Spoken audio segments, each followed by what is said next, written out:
શું તમારે જાણવું છે કે તમે સફળ છો? તો હું તમને એક બેસ્ટ ટ્રીક બતાવું છું. તમે તમારા માતા પિતાને યાદ કરો, એને જુઓ.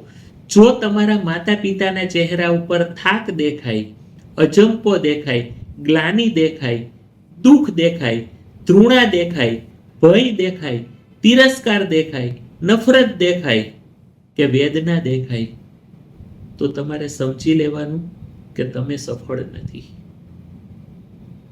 અને તમે કોઈને કોઈ ચિંતામાં છો, કોઈને કોઈ તણાવમાં છો, કોઈને કોઈ તકલીફમાં છો, એ નક્કી વાત છે. આમાં કોઈ પણ પ્રકારનો મિનમેક નથી.